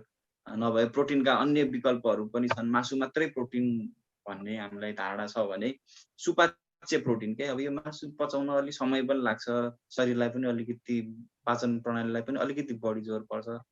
दालमा राम्रो प्रोटिन पाइन्छ, सोयाबिनमा राम्रो प्रोटिन पाइन्छ, गेडागुडीहरूमा हुन्छ, प्रोटिनहरू हुन्छ, च्याउमा हुन्छ होइन। यिनीहरूको सुप बनाएर तरल पदार्थ, शरीरलाई तरल पदार्थ पनि पाइराखियो, शरीरको जुन जल वियोजन पनि मेन्टेन भइराखेको छ। शरीरलाई चाहिने पोषक तत्त्व पनि शरीरले सजिलै शोषण गर्न सक्ने हामीले फर्ममा चाहिँ हामीले शरीरलाई प्रोभाइड गरिरहेका छौँ। त्यो अझै राम्रो छ। मासु नै खान चाहनुहुन्छ भनेदेखि चाहिँ त्यसलाई सकेसम्म अर्ग्यानिक चुज गर्नु। पाइँदैन, प्रायः जसो पाइँदैन, बोइलर नै खानुभयो भने पनि त्यसलाई राम्रोसँग उमालेर चाहिँ त्यसरी शरीरले राम्रोसँग लिन सक्ने तरिकाले बनाएर। अर्को कुरा के डाक्टर साहब, यो हामीले फलफुलहरू अहिले त बजारमा पाइने छिटो पकाउनका लागि विभिन्न प्रकारका विषादीहरू राखेको पाइन्छ। त्यसलाई हामीले चाहिँ घरमा ल्याइसकेपछि केही गर्न सकिएला? घरमा ल्याइसकेपछि यसमा हाल्ने विभिन्न केमिकल्सहरू हुन्छन्। भिनेगरहरू लिएर एप्पल साइडर भिनेगरहरू विभिन्न केमिकलहरू पाइन्छ बजारमा। तर हामीले सजिलो रूपमा भन्दाखेरि अघि चन्द्र अङ्कलले भन्नुभयो बढी मात्रामा नुन, सामान्य नुन चिम्टी मात्र राखेर हुँदैन, अलि बढी मात्रामा नुन राखेर तातो पानीमा चाहिँ हामीले केही समय राख्यौँ भने धेरै हदसम्म चाहिँ राम्रो गर्छ। धेरै हदसम्म चाहिँ यसमा भएका रासायनिक पदार्थहरू बाहिर भएका कोटिङहरू लगायतका इन्फेक्सनहरू पनि त्यसमा र सर्ने सम्भावनाहरू पनि, कन्टामिनेसनका कुराहरू पनि धेरै कम हुन्छ। अर्को भनेको चाहिँ अब यो सङ्क्रमण विषादीहरू प्रयोग गरिएको भनेर नखानुभन्दा विषादी प्रयोग गरिए तापनि यो बेलामा चाहिँ फलफुल तरकारीहरू चाहिँ प्रयोग गर्दा यो जोखिम र बेनिफिट्स र रिस्क भनिन्छ होइन। अब बेनिफिट्स नै बढी हुन्छ जस्तो लाग्छ। हुन्छ, थ्याङ्क यू डाक्टर साहब। यति बेला हाम्रा रेगुलर आउनुभएको थियो दोस्रो श्रृङ्खलादेखिबाट चाहिँ धन विकास सर, र एकदमै खुसीको कुरा पनि पक्का आज सेयर गर्दै हुनुहुन्छ। धेरै दिन भएको छैन र 5-7 दिनको दिन चाहिँ एकदमै स्वस्थ भएर PCR रिपोर्ट चाहिँ राम्रो आएको त्यो सूचना चाहिँ हामीले प्राप्त गरिसकेका छौँ। धन सर, यति बेला तपाईँको लागि यो अनुभव सेयरिङको लागि हामी चाहिँ समय दिन्छौँ। नमस्ते सर। नमस्ते। विशेष गरी यो हाम्रो कास्कीकोट युवा सञ्जालप्रति धेरै धेरै हृदयदेखि आभार व्यक्त गर्न चाहन्छु। हाम्रो हेम सर लगायत सम्पूर्ण रुद्र सर र रेगुलर आउने हाम्रो डाक्टर साहबहरूप्रति पनि धेरै धेरै धन्यवाद।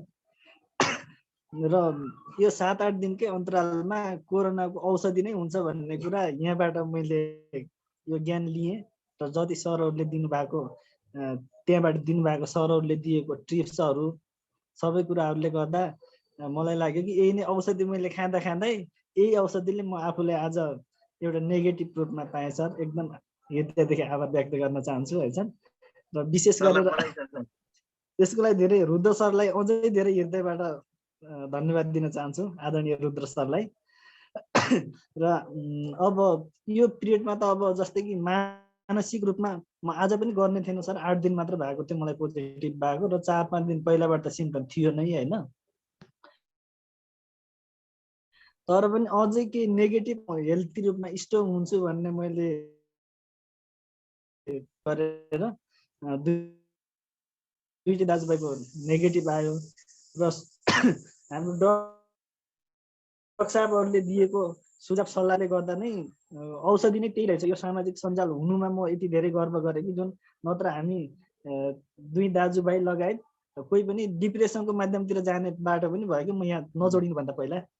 त्यही भएर धेरै धेरै धन्यवाद र निरन्तर तपाईँहरूको हौसला एकदम ग्रहण गर्नेछु र बाँकी पनि सरहरूका सुझाव सल्लाहहरूले मलाई अझै गर्ने सर र सम्पूर्ण अरू सङ्क्रमित साथीहरूलाई पनि यसले धेरै प्रेरणा दिनेछ भन्ने एकदम आशा राख्दछु सर। सरको बसाइ चाहिँ कहाँ छ? अहिले कहाँ बसिराख्नु भएको छ? म काठमाडौँ कीर्तिपुरमा छु डाक्टर सर। कीर्तिपुरमा त हाम्रो आयुर्वेदको ठुलो संस्थान नै छ नि सर। सर म आयुर्वेदबाट नै चेकअप गर्थेँ कोरोनाको त्यो PCR। ए हजुर। त्यताबाट लगभग म जुन सुक्खा खोकीको जुन देखिरहेछ नि, खोकिराख्नु भएको छ, यो चाहिँ अलि यस्ता सिम्पटम्सहरू चाहिँ अलि लामो समयसम्म पनि जान सक्छ। हामी नेगेटिभ नै भइसके तापनि यसको लागि चाहिँ अब सामान्य घरेलु उपचारहरूले पनि म्यानेज गर्न सकिन्छ सर। अदुवाको रस भयो, तुलसीको रस भयो। यो आयुर्वेद क्याम्पस कीर्तिपुरमा चाहिँ शिक्षण अस्पताल पनि छ। त्यहाँ फार्मेसीहरूमा चाहिँ सितोपलादी चूर्ण, तालिसादी चूर्ण भन्ने जुन खोकीको लागि एकदम राम्रो त्यसमा चाहिँ दालचिनीहरू बढी राखिएको हुन्छ। दालचिनी, सुकमेल यस्ता चिजहरू राखेर बनाएको एउटा पाउडर औषधिहरू पाइन्छ, ती चाहिँ बेला बेलामा खाइराख्नु भयो भने तपाईँको खोकी यो जुन सुक्खा खोकीलाई धेरै नै राम्रो गर्छ सर। Thank you sir. म यो आफ्नो पहिलो यो खुसीको कुरा सुनाएर हजुरलाई सोध्नेमै थिएँ सर।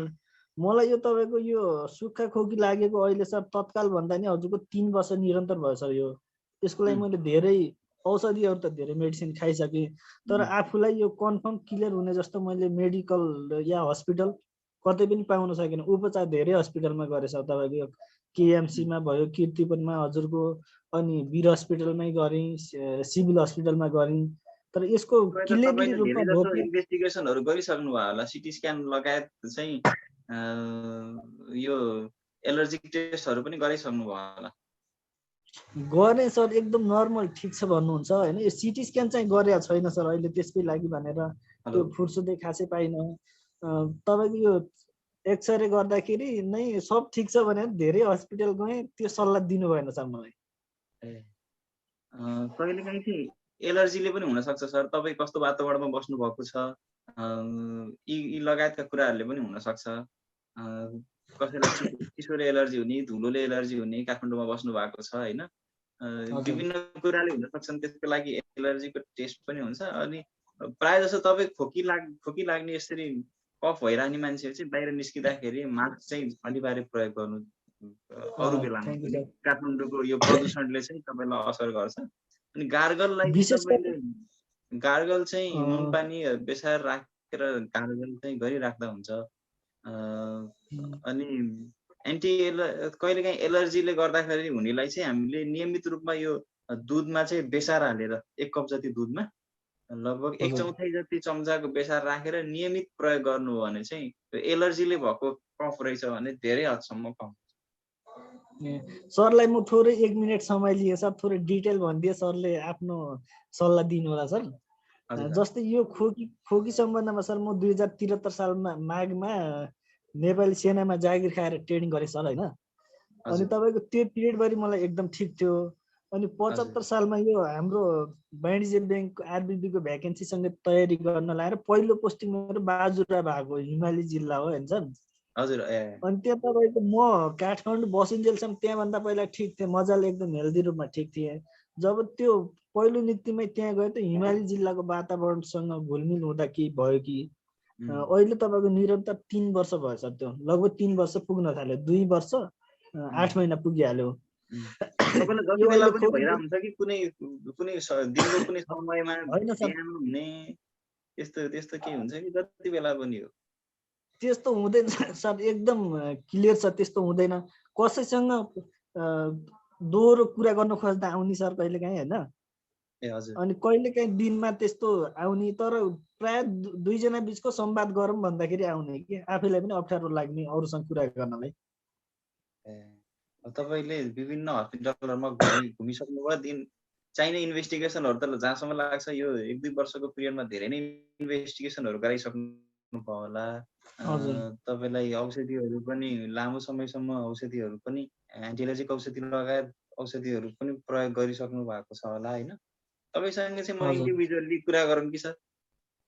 हुन्छ सर, ठिकै छ। सरको नम्बर म उहाँ सरहरूसँग मागौँला नि हजुर है। हुन्छ सर। तपाईँको पहिलाका रिपोर्टहरू सँगै एकचोटि हामीले आयुर्वेदबाट पनि म्यानेज गर्न सक्ने केही रहेछ भने हामी चाहिँ। हुन्छ सर, यता आयुर्वेदको पनि त्यो भएछ भने सरबाट सल्लाह पाऊँ, म हजुरको नम्बर लिएर। अनि त्यही कीर्तिपुर रिसर्च सेन्टर त्यही छ, आयुर्वेदको त्यो क्याम्पस त्यही छ, तपाईँका रिपोर्टहरू तपाईँसँग त्यही छ भनेदेखि एकपटक आयुर्वेद क्याम्पस शिक्षण अस्पतालमा पनि भिजिट गर्दाखेरि राम्रो हुन्छ। हुन्छ सर, यो परिस्थितिलाई त्यता पनि आजकल प्याक धेरै छ। यता आयुर्वेदमा भन्नुभयो नि सर? हजुर, त्यहाँ रिसर्च सेन्टर पनि त्यही नजिकै छ सर। अर्को शिक्षण अस्पताल पनि त्यहाँ नजिकै छ। दुईटै अस्पताल नजिकै दूरीमा छ।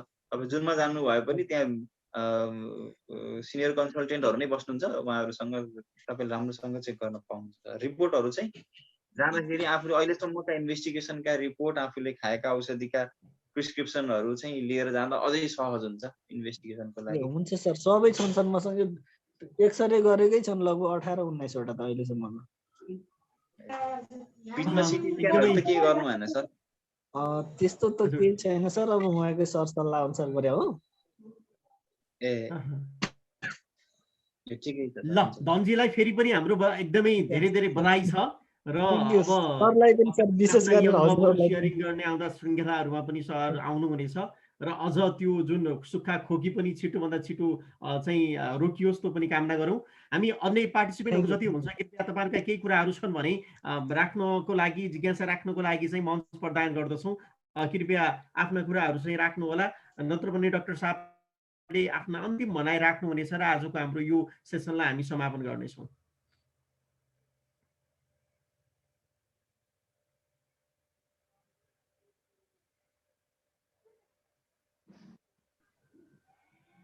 यहाँ हामीसँग जोडिनु भएको प्रमोदजी रेडमी नोटबाट आउनु भएको छ। विशाल भन्नुहोस् त। यता लीलाधर सरले केही भन्दै हुनुहुन्छ कि जस्तो लागेछ। कल्लेरी लीलाधर चपाई। ए लीलाधर, ए चपाई सर, लीलाधर सर के भन्दै हुनुहुन्छ? ए सर नमस्ते। नमस्ते नमस्ते। नमस्कार सर। सबलाई नमस्ते है। नमस्ते नमस्ते नमस्ते। अनि यो के सबभन्दा यो सुगर, प्रेसर, मुटुको रोगीहरूलाई अलि चाँडो एट्याक गर्छ भन्छन्, यो के हो डाक्टर साहबले यसो अलिकति पर्सपेक्टिभ बाँधिदिनु भयो हुन्थ्यो।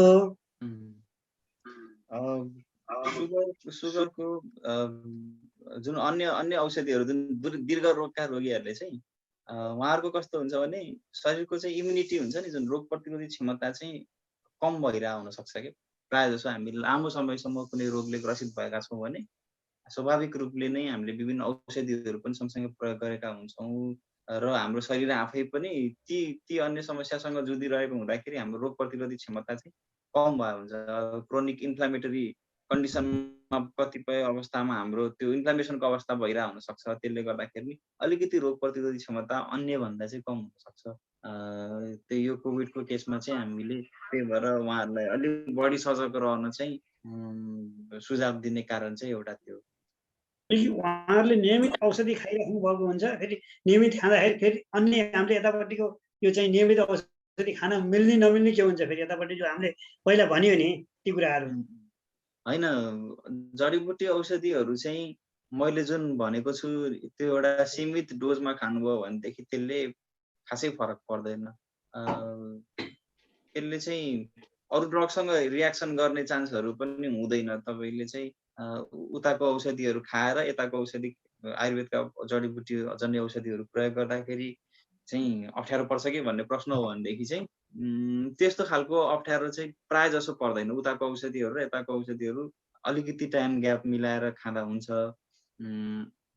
कोभिडको लागि तपाईँले सुगरका, प्रेसरका औषधि खाइरहेको छु, कोभिडको लागि दिएका औषधिहरू जस्तै स्टेरोइड्सहरू दिन्छ होला, एन्टिबायोटिक्सहरू, एन्टी एलर्जिकहरू, विभिन्न लक्षण अनुसारका विभिन्न चिकित्सा गर्दाखेरि चाहिँ अब चिकित्सकको परामर्श बिना त हामीले प्राय जसो सिटामोल खाने र सामान्य कफ सिरप खोकी लागेमा खाने बाहेक अरू त्यति धेरै हामीले गर्नु हुँदैन। आफै एन्टिबायोटिक किन्ने, स्टेरोइडहरू किनेर खाने त्यो चाहिँ गर्नु भएन। ती खालका अन्य चिकित्साका उपायहरू लगाउँदा या तपाईँलाई औषधिहरू प्रिस्क्राइब गर्दाखेरि तपाईँका पहिलाका औषधिहरू के खानुभएको थियो, तपाईँको रोग अवस्था के हो भनेर चिकित्सकहरूले सोधेर त्यो अनुसार तपाईँलाई कुन औषधि दिने कुन नदिने भन्ने चाहिँ डाक्टरहरूले निक्रोल गर्नुहुन्छ। ए हस्, धन्यवाद डाक्टर साहब। हस् सर। जिज्ञासा जहाँसम्म लाग्छ सिद्धिएको हो भन्ने चाहिँ महसुस हामीले गऱ्यौँ। हामीसँग समय पनि थोरै समय छ। आदरणीय डाक्टर साहब, अब अन्तिममा हामीले यो अबको यो परिवेशमा चाहिँ हुन त अगाडि चाल्नुपर्ने कदमहरू चाहिँ पनि भनिसक्नु भएको छ। कास्कीकोटलाई नै मध्यनजर गर्दै पनि के गर्ने कसो गर्ने भनेर पनि कुराहरू जोडिसक्नु भएको छ। सरका अन्तिममा आफ्ना विचारहरू चाहिँ राखेर अनि हामी कार्यक्रमको चाहिँ समापनतर्फ जानेछौँ। त्यसैले सरलाई हजुर सर कति समय छ? हामीसँग 8 मिनेट 9 मिनेट छ सर। थोरै म राखौँ है। हुन्छ हुन्छ हुन्छ।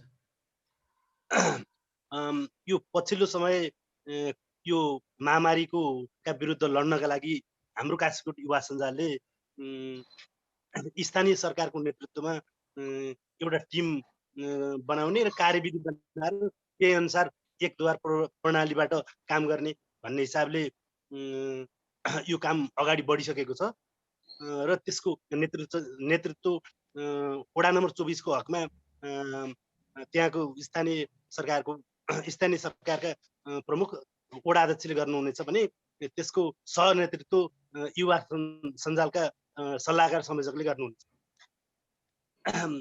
यसै गरी एउटा टिम बनिसकेको छ, 19 सदस्यीय एउटा टिम बनेको छ। त्यसमा 7 सदस्यीय एउटा सचिवालय हुनेछ। त्यही कमिटी मार्फत अब सम्पूर्ण काम हुनेछ भन्ने कुरा चाहिँ हामी वडा र त्यहाँका सम्पूर्ण जनप्रतिनिधि, त्यहाँका सम्पूर्ण सङ्घ संस्थाहरू, आमा समूह अनि त्यहाँका सबै स्वास्थ्य स्वयंसेविका हरू त्यो टिममा रहनुहुनेछ विभिन्न उपसमिति मार्फत। यो कुरा पनि यही फोरमबाट मैले जानकारी गराएँ। काशीकोट निवासीको लागि चाहिँ निकै राम्रो सन्देश सर। यो चाहिँ एकदमै प्रोएक्टिभ भएर जुन हामी युवा क्लब हाम्रो लोकल अथोरिटी लागेका छौँ, यसरी लाग्दाखेरि चाहिँ जो सङ्क्रमित भएर बस्नुभएको छ उहाँहरू पनि आइडेन्टिफाई हुन एकदम सजिलो र उहाँहरूलाई चाहिने म्यानेजमेन्टहरू गर्न पनि एकदमै सजिलो। कति धेरै केसहरू जटिलता किन भइदिँदो रहेछ भनेदेखि मेरो आफ्नो पर्सनल एक्सपिरियन्स, मैले 2-3 वटा एक्सपिरियन्स त्यस्तो पाएको छु। बिरामी चाहिँ पिसिआर गर्नै नमान्दिने, जाँदै नजाने, फोन स्विच अफ गरेर बस्दिने एउटा त्यस्तो केस भयो। उहाँलाई चाहिँ हामीले लास्टमा गुमाउनु पर्यो। अति जटिल अवस्थामा भइसकेपछि मात्रै अस्पतालको सम्पर्कमा आउनु भयो र उहाँलाई चाहिँ गुमाउनु पर्यो।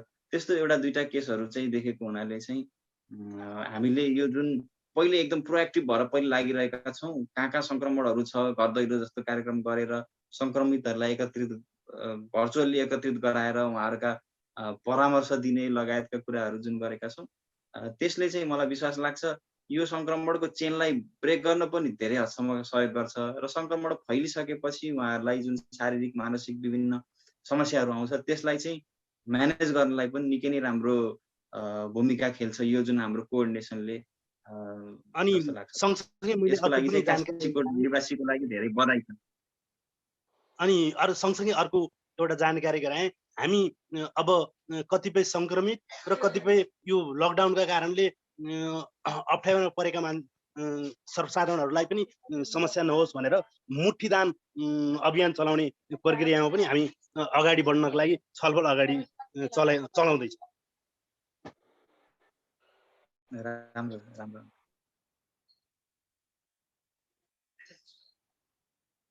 हामी एकदमै जुन चाहिँ केही कदमहरू अगाडि बढिसकेका छन्, चन्द्र सरले प्रकाश पारिसक्नु भएको छ र यो सँगसँगै हामी अब हामीसँग चाहिँ 5 मिनटको समय छ। 5 मिनटको समय छ। अझ यो पिरियडमा पनि केही कुराहरू चाहिँ राख्न सक्छौँ, छलफलमै जोडिन सक्छौँ। नत्र भने डाक्टर साहबले चाहिँ आफ्नो कुराहरूको साथमा चाहिँ कार्यक्रमलाई समापन चाहिँ गर्नुहुनेछ भन्ने चाहिँ आग्रहको साथमा डाक्टर साहबलाई आग्रह गऱ्यौँ। केही छ?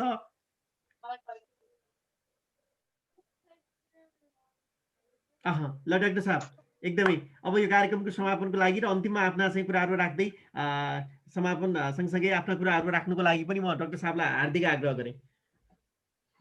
हुन्छ सर, मैले चाहिँ सबैले भन्दै आइरहेको कुरा यो अहिले आज 7औं 8औं 9औं दिन कति पुगिसकेको छ। आज सायद 9th सेसन कि 10th सेसन छ? 10th सेसन होला सायद। 9th हो सर। 9th यो बिचमा चाहिँ हामी लगातार धेरै नै इन्फर्मेसनहरू पाइसकेका छौँ। विभिन्न विधाबाट एक्सपर्टहरू लिएर आएर चाहिँ कुन विधामा के छ, कसले विभिन्न एक्सपिरियन्सहरू सेयर गरेर चाहिँ सुसूचित गराउने कामहरू धेरै गरिरहेका छौँ। यस कारणले गर्दाखेरि अब सामाजिक सञ्जाल, हाम्रो जुन युवा सञ्जाल, लोकल अथोरिटीले गर्ने आफ्नो तत्परता त छँदैछ, सँगसँगै व्यक्तिले पनि आफ्नो चाहिँ व्यक्तिगत जनस्वास्थ्यका मापदण्डका नियमहरू पालना गरौँ। पहिला सुरु कोरोनालाई घरभित्र ल्याउँदै नल्याउँ, आइसकेछ भनेदेखि पनि त्यो व्यक्तिबाट अर्को आफ्नो परिवारका अन्य सदस्यसँग नसार्नको लागि नियमित मास्क प्रयोग गरौँ, सेनिटाइजरहरू प्रयोग गरौँ, सामाजिक दूरी भौतिक दूरीहरू कायम गरौँ, अन्य सदस्यहरूलाई पनि यी सबै कुराहरू प्रयोग गर्न लगाउँ। घरमा उपलब्ध भएका जडीबुटीहरू पोषक तत्त्व भएका सागपातहरू, गेडागुडीहरू, कागतीहरू, फलफुलहरू के पाइन्छ त्यसको भरपूर प्रयोग गरौँ। कुनै पनि समस्या छ, ज्वरोहरू धेरै आयो, ज्वरोको नियन्त्रण हुन सकेन, श्वास प्रश्वासका समस्याहरू देखिए, कुनै पनि स्वास्थ्यका समस्याहरू जटिल रूपमा देखिँदै गयो भनेदेखि चाहिँ सम्बन्धित निकायमा जति सकिँदो छिटो चाहिँ हामीले भनिहालौँ, खबर गरिहालौँ, उहाँहरूलाई म्यानेज गर्नको लागि सजिलो हुन्छ।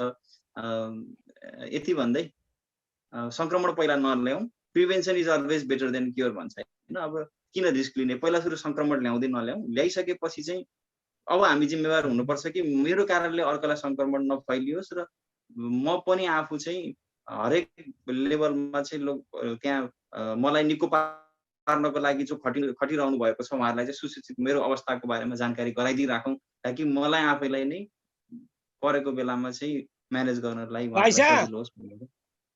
पानी खानु। हुन्छ सर, मेरो कुराहरू यति नै हो सर।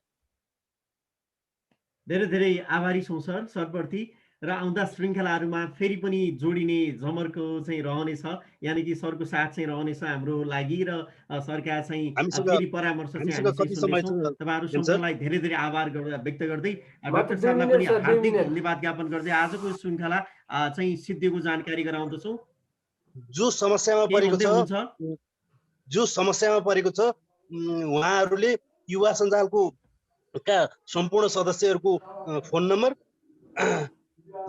जनप्रतिनिधिहरूको फोन नम्बरमा सम्पर्क गर्न यही फोरम मार्फत पनि विशेष अनुरोध गर्दछु। र त्यसलाई हामी यो कोभिड विरुद्धको हामी हाम्रा चाहिँ कन्ट्याक्ट नम्बरहरू, सम्पर्क नम्बरहरू सामाजिक सञ्जालबाट पनि हामी फाल्नेछौँ।